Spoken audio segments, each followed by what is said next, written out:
Hello, everyone, and welcome to this episode of the Book Plug. Tonight we have Ian, who's joining us, who from Cookfulness, and I'm sure a few of you have already participated in Ian's Friday night cook-alongs. So if you haven't, you can access those through the festival website. The Footsteps Festival is a celebration of living well with pain. And we really hope that these events will give you something to go away with and something that can get you doing something that maybe you haven't done for a while, or return or try something new.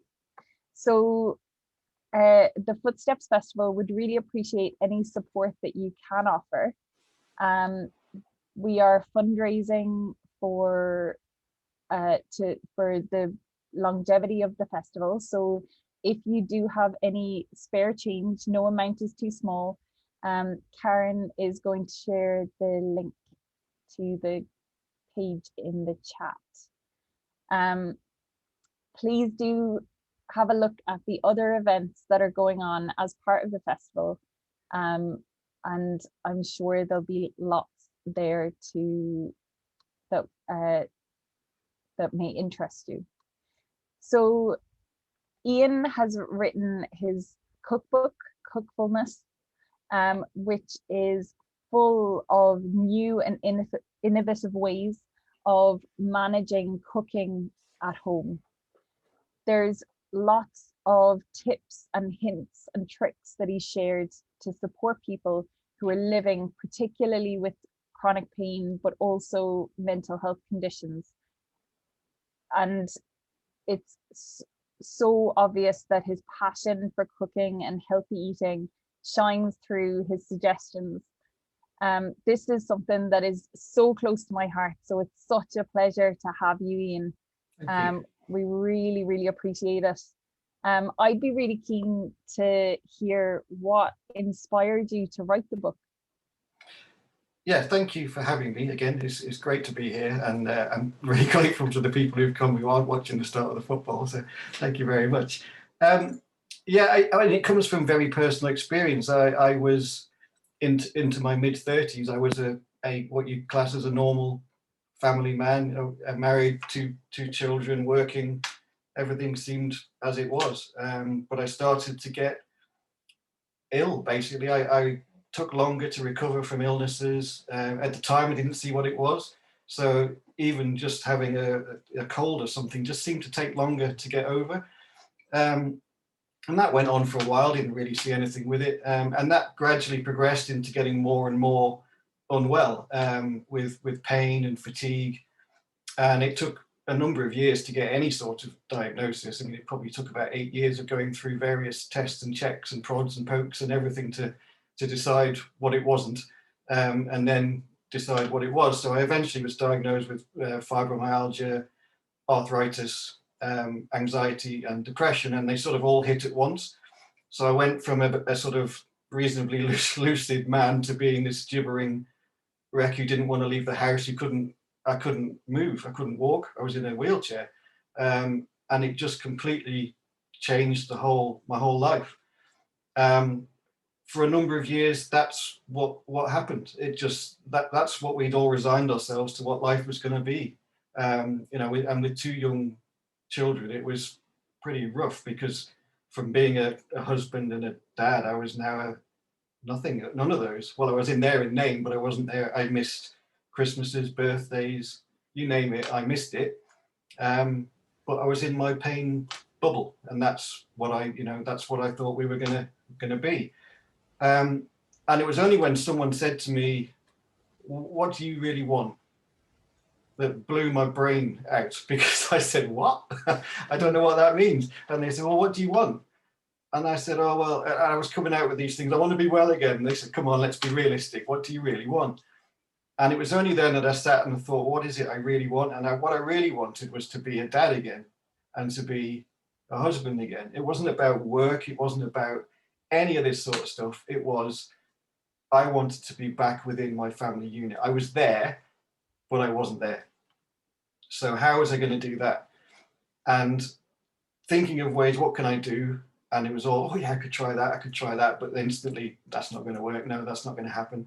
And then cooking came in, and it was, okay, I used to love cooking.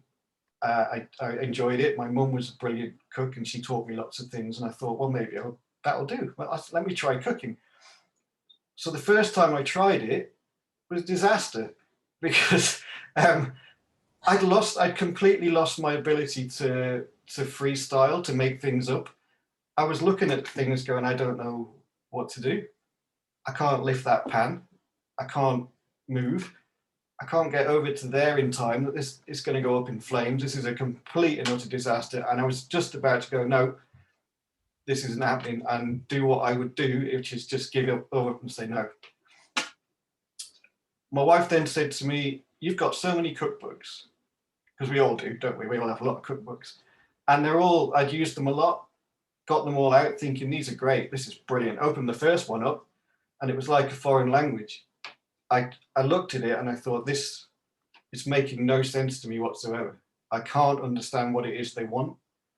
And I'm reading the instructions and I'm lost, and I don't know what I'm supposed to have to make this thing work. Or I'd open it up and see this beautiful picture of this incredible dish going, no, that's not happening. So it put me off. And I was going to give up again until my wife again said, well, write one. Why don't you write one?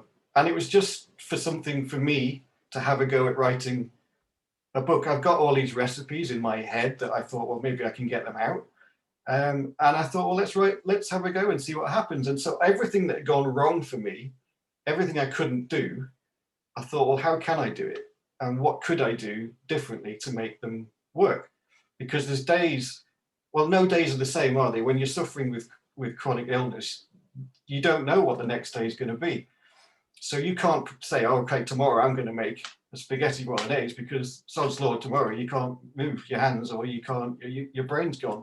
So it was bigger than just dishes. It was trying to create a sort of environment to allow you to cook any day, be it something you made 3 weeks ago that you froze, or something you're going to make today. And that was the whole premise behind it. And that's the element of your book that I think speaks to so many people. That ability to be flexible and to plan for the future, but also if you're having a bad day, being able to pivot and still make that meal for yourself or your family. Yeah, I had to make peace with myself that I couldn't cook everything every day.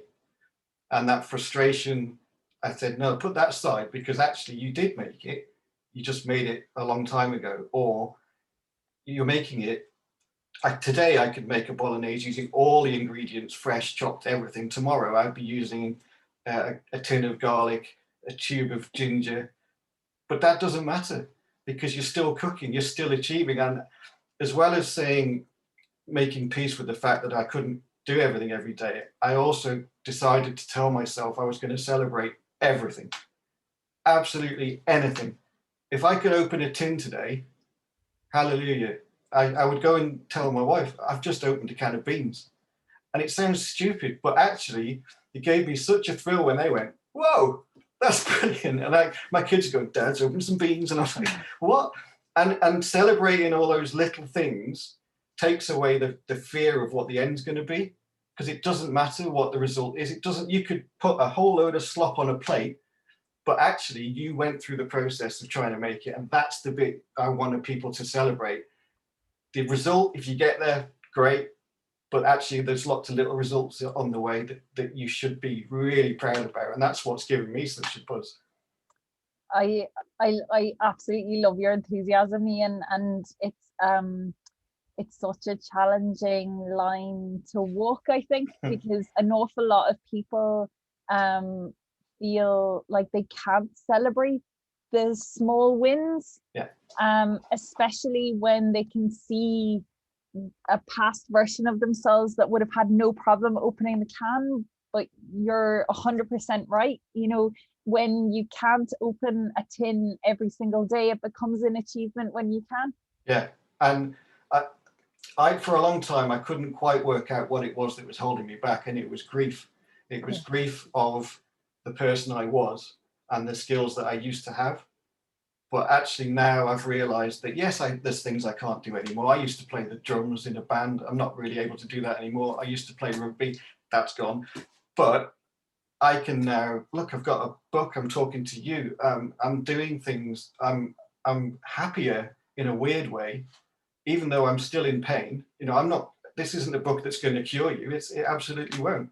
It won't change your pain. My pain hasn't changed, but actually my quality of life's improved so much that the pain's there, but you learn to be able to work with it rather than fight it, which is what I did for many years. And that created the downward spiral. Now I'm giving myself a little bit of a chance to go up, and you know, I'm not daft enough to think this will be great for everyone.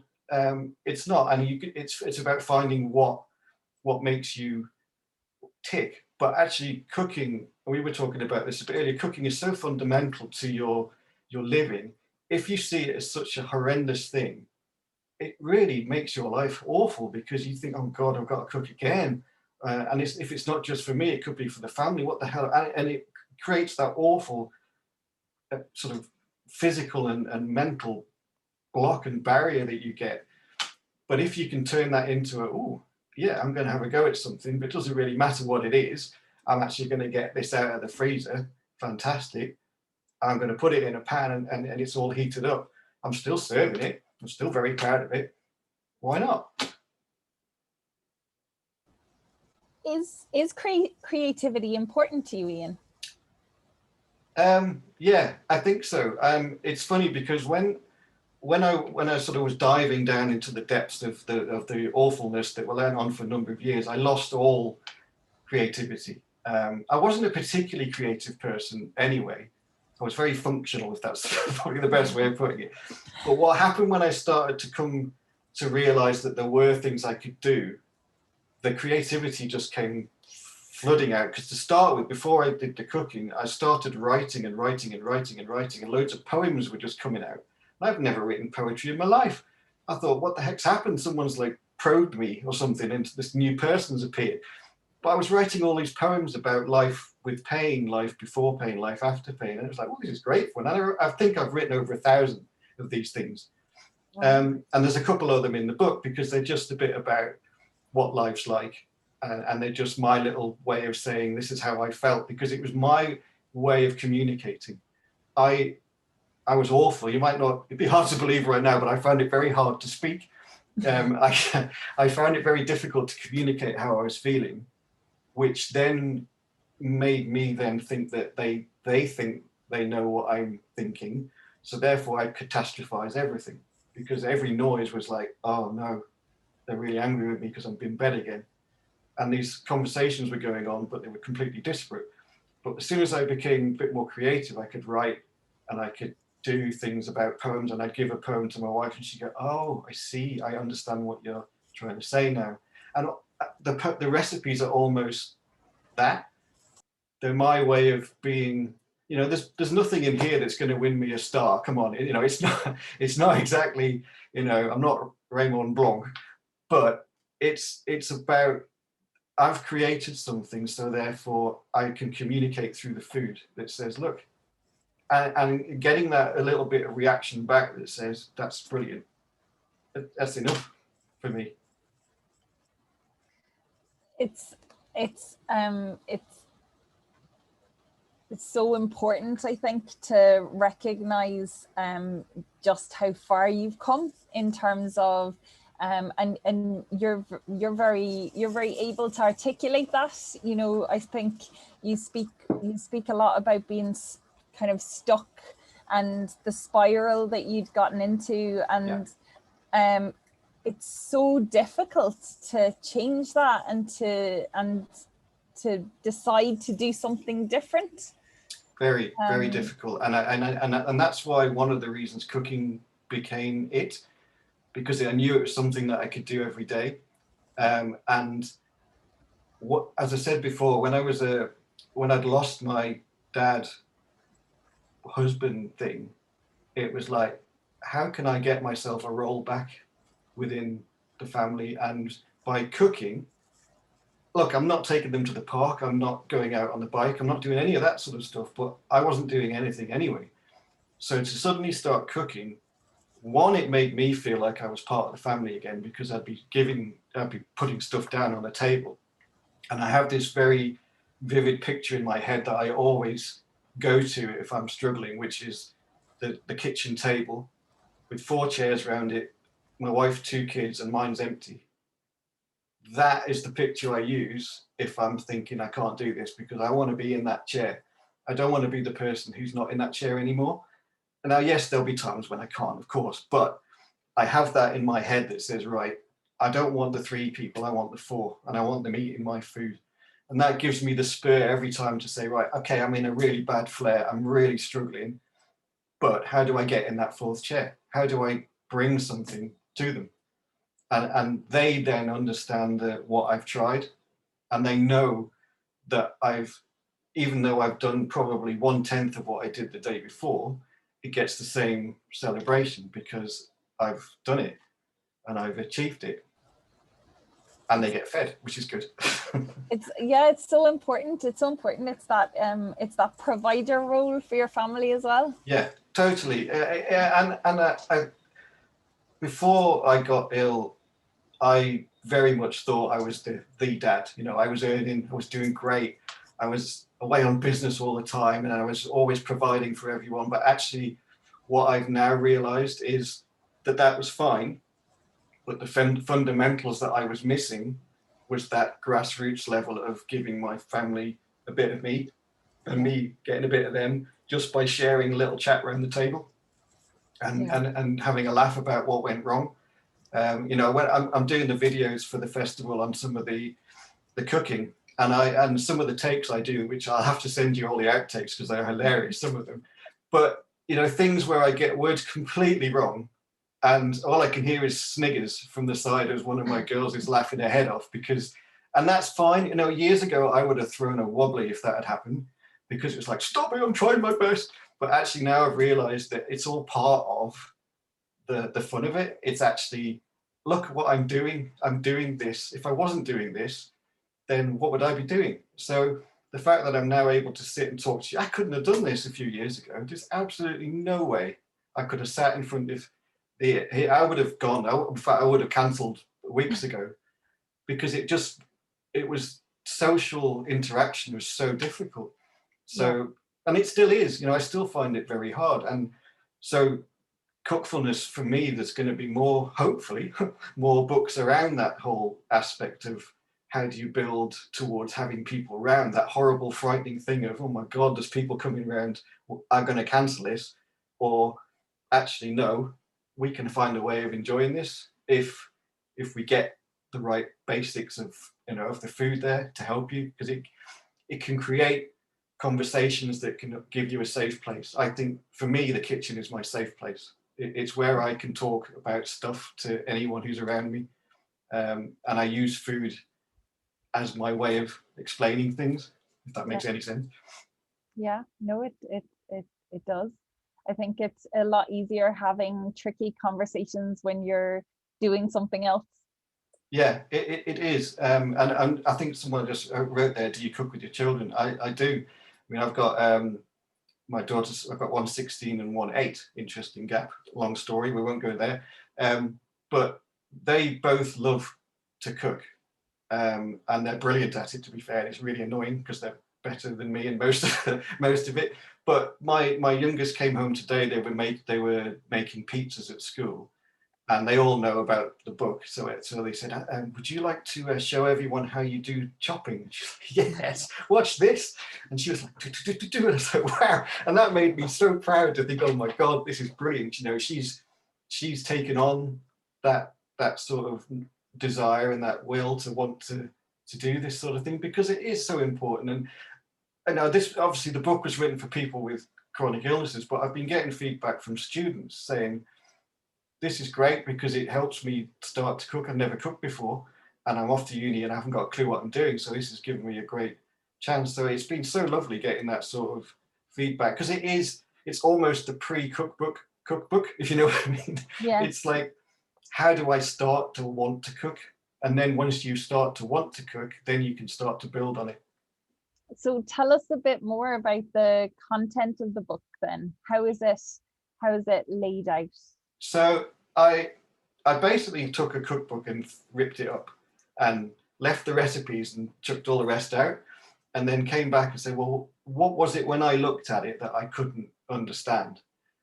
So for me, what was very important was having certainty of what it was I needed. So every recipe has exactly all the utensils down to the teaspoon that you're going to need. Baking tray, everything is all first, so you can get it all out. It's a bit like TV cookery where it's all laid out for you. It's lovely. So first thing is there. Obviously, there's ingredients. Every cookbook's got a preparation time and a cooking time, which is brilliant if you're having a great day, which, let's be honest, doesn't happen that often. So I added this give yourself time, where it's that extra sort of expanded buffer of time that says, I'm having a bad one.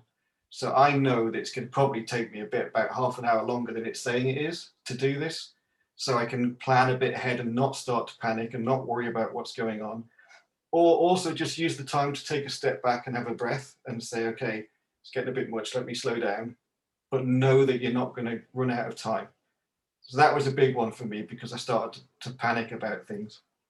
There's no pictures of food in there. Bit of a gamble because it's like pictures sell books, I was told many occasions. But I did it on purpose because of the fact that I kept getting put off by these amazing pictures of dishes. So I thought, well, do you know what? People know what a spaghetti bolognese looks like. It's not about the end product, it's about how you get there. So I took all the pictures out, and it seems to have gone down pretty well with people. And then I added these sort of hints and tips, which you alluded to at the beginning, which is around how you can take a base dish and tweak it. So you can, spaghetti bolognese, I'll say it again, I love that dish. It's my favorite thing to make because once you've got that base bit of bolognese, you can freeze it and bring it out, use it again, or you can turn that into 6, 7, 8, 9, 10 different dishes just with the odd bit of extra spice here, a bit of extra this here. It can become a lasagna, a chili, anything, tacos, it can. And so I've tried to give you that, start with the base, get that right, and then you can start to layer it up and add bits on. But if you start with going for the big win, likelihood is you're not going to get there as happily as if you can start from the lower end. It's got in there how to boil an egg, how to, times for poaching eggs, what to do, because for me, I had to go back to basics because I'd forgotten everything. And even an egg with a pan scared the living daylights out of me. It's like, and if you get the simple things wrong, you're going to switch off to everything. So I tried to sort of do it on that. And then at the front, it's got bits around things like shopping. I hid away and went on the internet shopping because it was much easier, and I could do all the shoppy stuff, and then it would all be delivered, and I'd say hello to the driver, and that was my social life. And I thought, yes, I'm in, I'm doing great here. And you kid yourself that that's your shopping, but actually what do? You buy the same thing every time. You just go favorite, thank you very much. Whereas it was very hard for me to go into a shop. I found it really intimidating. I found it very embarrassing because I couldn't walk very well. I was using sticks, and I still use a stick to this day, but everyone was looking at me, which they weren't, but you feel that way. But actually, once you go into a shop and you slow down, so the tendency is to go around as quick as you can, grab anything, get out, which is hard to do when you can't walk very well. But if you just stop and have a look, and even just pick something up and have a smell, or just go in an aisle you've not gone in before. Like I'll go down the world aisle is great. And you think, what is that? And rather than it scaring me, it's like, well, let's try it. What's the worst that can happen? It tastes awful. So what? So I've tried to, that's where the book is coming from. It's very much building up layers of skills and knowledge that you can then feel confident in yourself that whatever you do, it's okay. Mm-hmm. And once you learn basic stuff, you can start to add all kinds, and people will go, "That's amazing, how did you do that?" And you're thinking, well, I actually was a frozen bolognese from 2 weeks ago and I just added some paprika, but hallelujah. Hey, everyone, but that's fine, why not? It's so important to know that a shortcut doesn't mean shortchanged. Yeah. I think that's a big thing. I think there's so much about eating fresh food and healthy food, whereas actually the preparation involved and the skills and knowledge involved in preparing whole food can put a lot of people off, whereas I think your book really makes that accessible. Thank you. I mean, it is, because things like chopping, cutting a potato is potentially lethal if your hands aren't working very well or your brain's not functioning. You've got a great big knife in your hand. I mean, come on, would you really? And you've got things flying around everywhere. So it's not cheating; it's being smart. And I used the lazy garlic, the lazy stuff, and I had a bit of a go at them, saying it's not really lazy for us though, because actually I think it's smart garlic. And they came back and went, yeah, okay. Well, that was quite nice, but then I thought, hang on, yeah, there's an awful lot of people who it is lazy to, which is fine. But but that can make you think I am being lazy, but you're not at all. You're just being smart. And I love that concept of saying, right, I've got, I think in my fridge and freezer, probably 5 different sets of everything. So I've got, a chili in a paste, I've got chili in the freezer, I've got chili in the fresh thing, and I've got them all over the place. And depending on how I'm feeling will depend which one I use. That's not cheating. I just think that's quite clever. And also you don't waste as much because you've got stuff in jars or in tubes or frozen. Like frozen chopped onion is, for me, is a lifesaver. I use it all the time because chopping an onion is dangerous. Not just because you cry your head, and people don't know whether you're crying at the onion or crying at something else. But just understanding that that's fine. To buy a bag of frozen chopped mixed peppers, it's clever. That's what they're there for. Why not? And actually you're probably getting better value for money than you would if you bought a load and didn't use them. Yeah, exactly. And not only that, but you're only adding what you need into the recipe. You're not adding extra or putting half a pepper back into the fridge to go that you suddenly find this was red and now it's not. And I think that one of the other things I got from particularly the first series of the festival cook-alongs that we did was the kitchen itself. It doesn't have to be just the kitchen. So I did a whole series of dishes just sat at my kitchen table. Yes. Now I got my wife to help move anything I needed, and I put them all on my kitchen table, and I sat down and I did it all. And it took me longer, but was I happy? Yeah. Does it matter? No. And I think for me, when you're in the kitchen, you feel a pressure. You feel that you've got to go, get it all done as fast as possible, get it all. But actually, that destroys the pleasure of it. Now, not everyone has all the time in the world, so things you have to go quicker or not. But actually, just be able to sat at a table, listening to the birds as you're, merrily whatever you're doing, it's great. But why do you have to be stood when you can't stand at a kitchen to chop when you can sit at the table and do it? So for me, I'm learning all the time. So I'm learning things constantly, and I try and put that back into the book or into my videos about what I've just learned. This is amazing, or actually this went horribly wrong. And it's all about sharing that, I think. Yeah, no, I think the thread that seems to be running through everything that you're saying is don't let what you can't do get in the way of what you can do.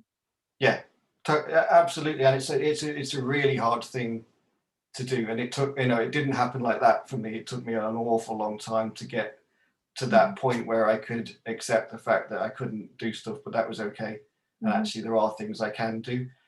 And it took me a long time because I don't think that I couldn't find anything anywhere that helped me find that with cooking, which is why I wrote the thing in the first place, because I thought, well, if I can't find it, then probably other people can't find it either. So, and that's really where it came from. It's not, it's self-published. It's not a perfect book by any stretch of the imagination, but it's it's helping people, and that helps me, which in turn helps. It's great, you know what? I just think I can, people can sort of look at me and go, oh yeah, look at you, you're not that, you can't be that bad, blah blah blah. And actually, well, that's hard because I understand where you're coming from, because I would have been exactly the same. I would have looked at him and gone, he's not suffering like I am. And that's a very difficult place to change from. Mm-hmm. But I think once you start to find something that gives you that little push, that little motivation, that little, ooh, I've achieved something, then things start to open and you'll probably start to see the world in a different way. Yeah, that's what I'm hearing. You know, like everything you've spoken about there is various different kind of healthcare approaches to pain management. Really, you're talking about adapting what you're doing to so that it's more manageable for you. You're talking about training your tolerance for doing these activities. You know, it sounds like cooking has been a boot camp for you. It's massively. And to start with, it was that horrible boot camp where the sergeant major was going, no, no, no, no, no, no, no. Just like, no. But actually, and I guess it probably is. It's a great analogy, because as you start to become a bit more familiar with it and a bit more comfortable with the fact that you're not going to be able to do everything, but actually, even if 9 things went wrong, the one that went right is the one you focus on. It changes the whole way that you think about the next thing you're going to do. So rather than going in with the, oh no, all those 9 things went wrong, the next one's going to go wrong as well, it's actually, well, that one went right. So what did I do there? What was it that happened? And I actually do now sit and I'll work out, why did that go right or why did that go wrong? And actually think about it and think, okay, that's fine. Now, next time I'm doing this, I'll have to try and remember that. And you don't always, because the brain, you know, it does get foggy and things go a bit wrong. But I found by sharing that with my family, explaining to them what it is that I'm struggling with and what it is I'm finding well, they'll just walk past me and just say something. And I go, oh, okay, yeah, I remember. Or they'll throw stuff at me just to wind me up, which is also good fun as well. So every time I get a word wrong, so constantly I was talking about cauliflower while holding a broccoli. So now then my kids called everything a cauliflower, everything. But that for me is great because it feels like they're investing in me. Yeah. So that whole thing back to being a role back again, being part of the family again, it's like, whoa, this is great. The fact that they're taking the mickey out of me is brilliant. It's creating those in jokes again and building those shared kind of like just the experiences of being together as a family. Yeah, totally. And there's sort of new memories. You look at the photo album, there's a huge hole of years where I'm not in them, or if I am, I'm sort of propped up in the corner. And I can see, looking at them now, how awkward they were, or why am I not in any of these things? But actually to now be in one or two and having food as the cornerstone of that it's amazing. You know, it gives me, every morning I'll wake up and go, oh no, I'm really struggling. But then I think, oh, okay, right, hang on. When it comes down to having something to eat later, what could I do? Mm-hmm. And it might be that I haven't got a clue what I'm going to do. And I'll just go down and say, right, what have I got? And I'll try and make something. And the juices don't always flow. And at that point you go, well, it's fine. But actually to be able to get up and actually do something is such a huge thing from where I was, because I didn't get up for years because I didn't feel I could. And I didn't really feel I had a purpose or a point. And now I feel like I have. So for that, I'm hugely grateful to the illness, because it's, in a weird way, it's given me a different approach to life. You know, I'm still who I am, but I'm looking at things slightly differently, I think. Yeah, I can really hear that, Ian. I can hear that you've taken a lot over in recent years, I suppose. And I think that's what the book kind of offers as well. It offers a story of hope. Yeah, and this book is, I wrote it in the end of 2019, early. So it's not, and I'd only able to write it from the middle of 2019. That's how recent my sort of world has changed. So it's coming from very real experiences and very real. So it's not stuff that was miles away or it was someone else. I knew it was me, and some of it was hard to do because to write some of that stuff is a bit like, God, I'm opening myself up a bit here. Yeah. But I just felt I needed to, for me and also for other people to read it and go, okay, so he's feeling that as well. So that's okay. I'm not feeling quite so stupid or quite so alone, because I can see through a cookbook rather than it being a medical journal. Yeah. Through a cookbook, I just think it gives you a different way. And food is what I love, and food is at the center of everything I want to do. And but also with that is, how can I continue helping people to just cajole a little bit and say, actually, go on, give it a go. You might really enjoy this. And that's what is underneath Cookfulness the whole way through it. And that's really behind the book and behind everything I'm doing on the videos or writing recipes or doing a story or something. It's all based on that same point, really. Yeah, I can really see that. You know, it's telling people your story while doing, like, while being busy doing something else. Yeah, and what's been lovely with this book is I got a bit sort of like, hello, I've written a book, what can I do with this? And it's like, well, I don't know if anyone's buying this thing. And then you start to hear little people feeding back saying, I found that really helpful. It's like, oh. And then I got the surprise of my life when two MasterChef winners, because I'd sent them the book thinking, oh yeah, it's not going to happen. And then all of a sudden they pop up on their Facebook with my book going, look at this. And I was like, oh my God, how embarrassing. Like, I've written my own version of a Mexican recipe. And then Thomasina Myers is there, who's like the Mexican Wonder Woman, holding my book. And I'm going, oh God. But actually that, for me, made me realize that actually they are brilliant chefs, but they can see the point. They can understand that this isn't just about the dishes, it's about the whole process of cooking. I think that really caught them, because that's what made them do what they do, I guess, because it gives them such a buzz. And it was, how do I turn that buzz into normal day-to-day life like it's done for me? And that's really what I'm trying to do with this. So. Yeah, and I think you've, if that's what you're trying to do, you certainly achieved it. Thank you. It's I love the way it makes cooking accessible. Yeah, I think that word is huge, accessible and adaptable. I think it's trying to say there is a way to do this, and it might not be the way you thought it was, but you'll still find the way. And I'm just trying to give those options. And as I say, I'm always learning, and when I'm on having sort of like questions and answer sessions on something, and people will ask me something I don't actually know, but I'll go away and find out. Or they'll say, have you tried this? It's like, oh, that's a really great idea.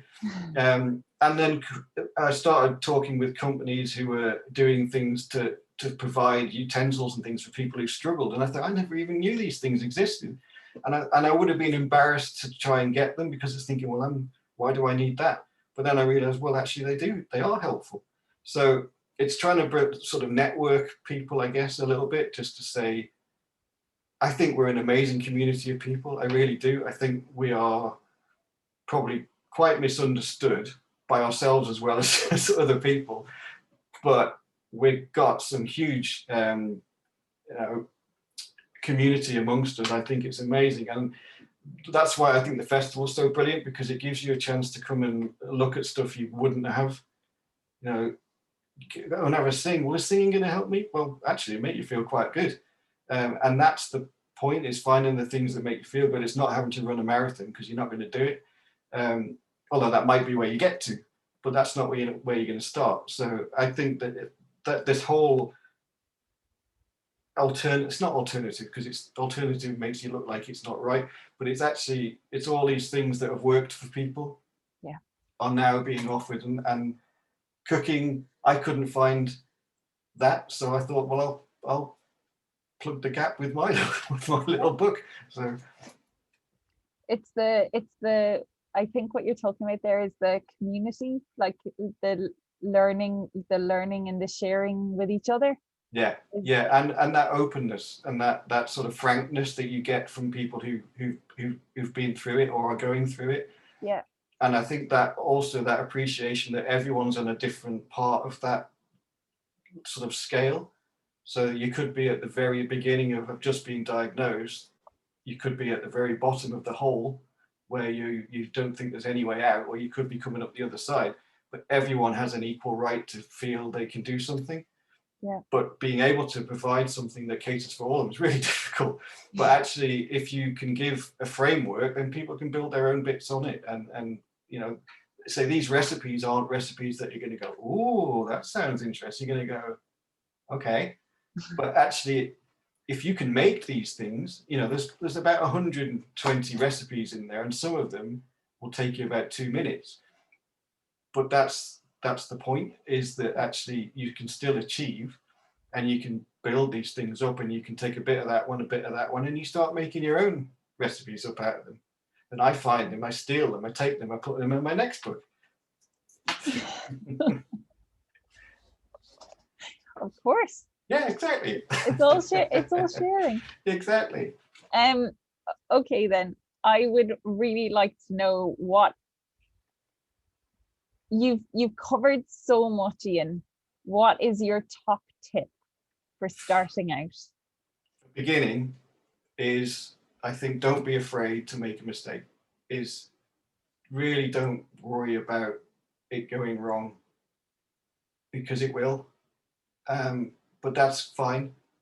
And I think if you can get rid of all of your preconceived ideas of what will go wrong, because you'll go in there thinking everything's going to go wrong. If you can just try and put that to the back of your head for a little bit, and that's why I use music a lot. I'll play music. I have my own playlist going for everything, and that music just takes me away from the I'm scared, I'm worried, to actually let's have a sing and let's start cooking. So I think if you can try and push that fear of failure out and enjoy the failure, because that's what makes it more fun, I think. And it's a hard thing to do, particularly if you're at that stage of right at the bottom, to accept that failure is okay, because you feel like one already. But actually, if you unwind that a bit and say, actually, what have I done? I've actually got into the kitchen, I've actually sat and chopped something. That's the bit you should be celebrating. So celebrate everything. There you go. Top tip in the end, celebrate everything. Yeah, and I really like that. I really like that, being comfortable with failure. Yeah. Because that's how you know you're learning. That's how you know you're pushing yourself out of your uncomfortable comfort zone. Yeah, no, it is. And it's almost like the grief thing. It's about the past, about everything that's gone wrong. Use it to help you come up the other side in a positive way, rather than dragging you down, which it does. And it's very hard to cut those shackles. And they're still there. You know, every day I have these things nagging in my head saying, you can't do this. It's not going to work. Everything hurts too much. But then I think, well, hang on. If I make this, how am I going to feel? I'm going to feel pretty good. And the family are going to know that I tried. Well, I'm going to know that I tried first and foremost. So that then overrides those negative. And the more you do it, the more you have a go, the more those negative feelings start to get trodden on a bit. Yeah. They still come up and they still lurch at you, but the more positives you've got to start squashing them, it helps. And Anne in the chat here has made a really good point, and that's to fail mean you've done something, so it's not really a failure. Absolutely. And I love that so much. Yeah, it is. It absolutely, because if you've tried, yeah, even if all you did was got out of the bed, walked down and opened the fridge, that's better than not doing it. Yeah. And that is the sort of thing you should say to yourself, I just did that. So maybe next time I can take something out of the fridge. Maybe next time I can make a smoothie, you know, just pile something in it and whiz it up. It doesn't matter. That's still cooking, and it's still achieving. Cooking isn't about this wonderful, huge dish or this huge cake that's beautifully done. It could be the simplest thing of, I've got some olive oil and I've put some chili in it. I've made my own chili oil. That's it. But you made it. So celebrate it. It's such a pleasure to talk to you, Ian. I think the way you kind of described how you've got here with us today, and what inspired you to write your book has been so moving. Well, thank Just you. really, I think, really powerful, and I really hope it motivates everyone watching to purchase your book. Because I think I just think it's a wonderful resource to have, and just to kind of take the stress out of cooking. Yeah, thank you. And it's just about taking it from a something that you dread to something that actually you can do okay, to something that you want to do, to something that you love to do. And you can't go from one to the other quickly. It just takes a bit of time, and that's okay.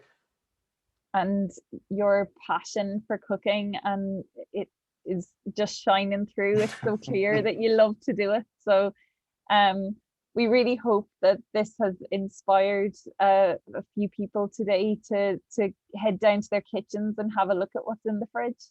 Yeah, give it a go. Thank you so much for joining us. We really appreciate it. No, thank you so much for having me. I do ramble on a bit, so I just love talking about it, and I think for years of not talking, it's all coming out. So Brilliant. Okay.